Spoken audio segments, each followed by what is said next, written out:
Sangkaterbang malalaking isda ang nahuli sa Pagudpud, Ilocos Norte. Umabot ito sa 10 tonelada ayon sa isang barangay kagawad. Sa sobrang dami, punong-puno ang 4 na bangka.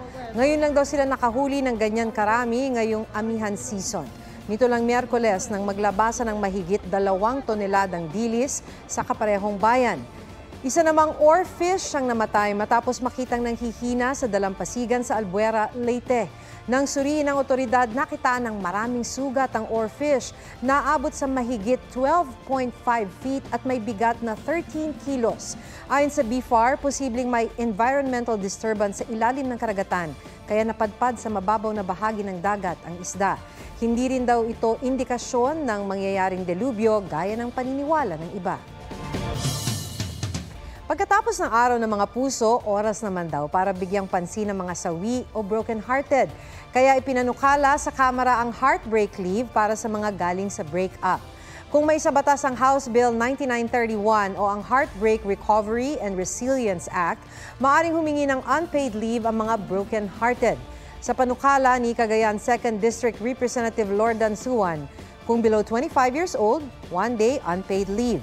2 araw para sa 25 to 35 years old, 3 araw kung 36 and above.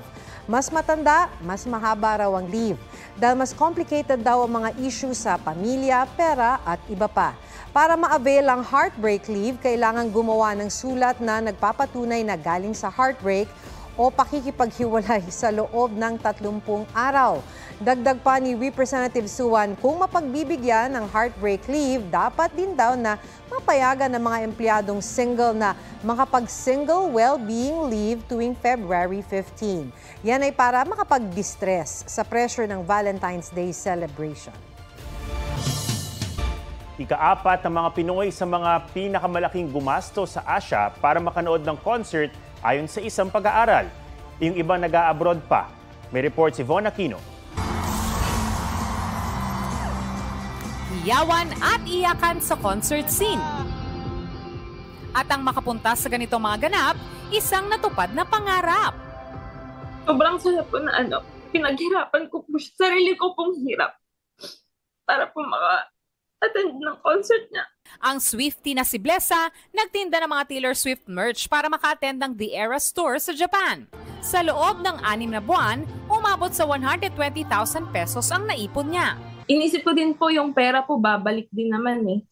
Yung memory po na bubuuin ko sa trip na yun, priceless po siya. 22,000 pesos ang presyo ng VIP ticket na nabili niya.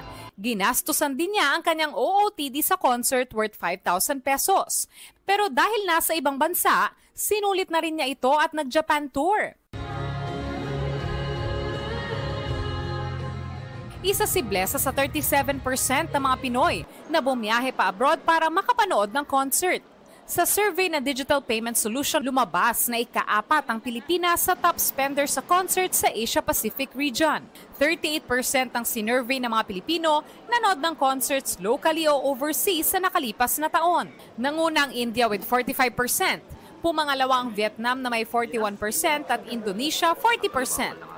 Ang isa pang Swiftie na si Tin Liwanag nag-adjust naman ng bakasyon. February 14 pa dapat ang lipad niya sa Japan kasama ang pamilya.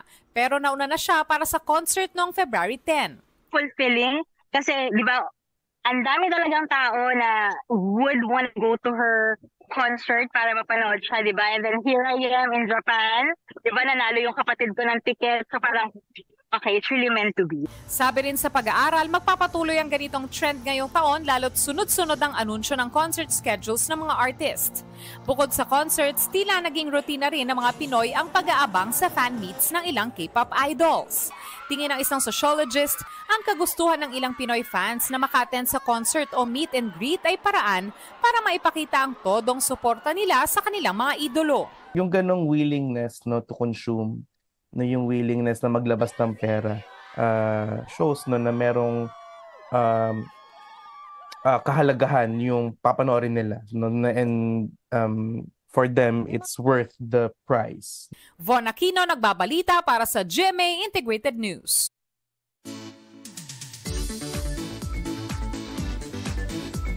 Staycation kung saan ang mga kwarto may gulong, Yan ang camper vehicle na uso abroad pero meron na malapit sa Metro Manila. G tayo riyan, kasama si Katrina Son.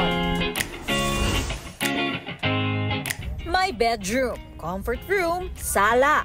Pero wait a minute, hindi ito hotel room, kundi camper vehicle with a twist. Yan ang alok ng camper at 57th Street sa Binangonan, Rizal. Di lang basta-bastang camping dahil hindi tent, kundi mga camper bus o van na nauuso sa ibang bansa ang gagamitin. Si Ana Cruz, nang makita ang lugar, agad nagpabook. Actually, first impression ko, sabi ko may ganito pala dito. Di ko akalain. Sobrang lapit sa Manila, tapos sabi ko, tas may overlooking pa. Something very new. Ang napili niya, ang camper bus na ito. Kompleto sa gamit including shower. Nariyan din ang camper RV na good for 3.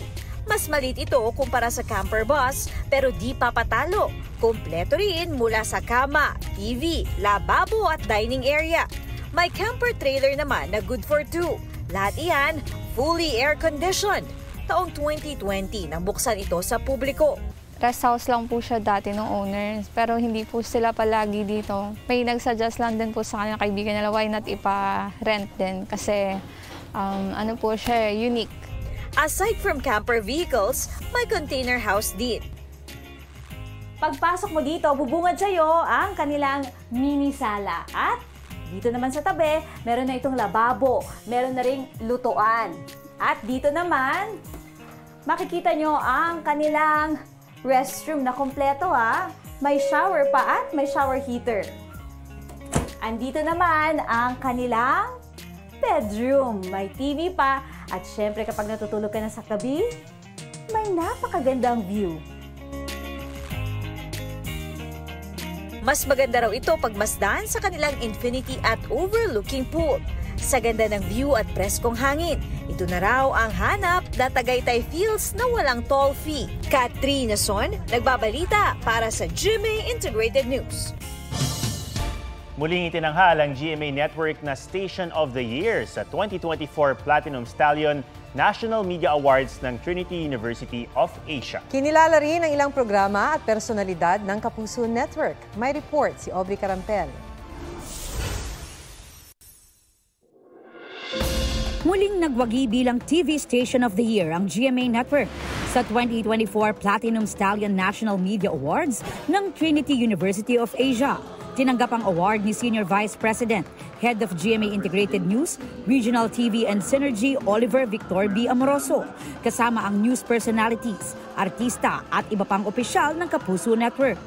On behalf of the men and women of GMA Network, led by our Chairman and Advisor, Attorney Felipe Algozon, our President and CEO, Gilberto R. Robin Jr., maraming salamat, Trinity University of Asia. Regional TV Network of the Year ang GMA Regional TV. 24 oras ang Best TV News Program. Kabilang sa mga tumanggap ng parangal, sina Senior Program Manager Antonio Magsumbol, 24 oras anchors Emil Sumangil at Vicky Morales na nanalong Female News Anchor of the Year. Male News Anchor of the Year si Atom Araulio para sa State of the Nation. Best Public Service Program Host si Emil Sumangil para sa Resibo, walang lusot ang may atraso. Si Game Changer host Martin Javier muling kinilala as Best TV Sports Program Host for 2 years in a row. AM Radio Station of the Year naman ang DCBB. Best News Magazine Program ang Kapuso Mo Jessica Soho. Best Documentary TV Show ang Reporter's Notebook. At Best Morning Show ang Unang Hirit. Best Game Show ang Family Feud.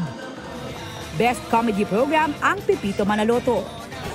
Ang Kapuso Prime Series na Royal Blood ang Best Primetime Drama Series. At Best Primetime Drama Series Actress ang bida nitong si Rian Ramos. Best Variety Show Host for TikTok Clock si Kapuso Comedian Pokwang. Breakthrough Artist of the Year si Sparkle 10 member Ashley Ortega. Child Star of the Year si Yuan Micael para sa Firefly. At Director of the Year si Zig Dulay. Film Actress of the Year si Kapuso Primetime Queen Marian Rivera para sa pelikulang Rewind. Aubrey Carampel nagbabalita para sa GMA Integrated News.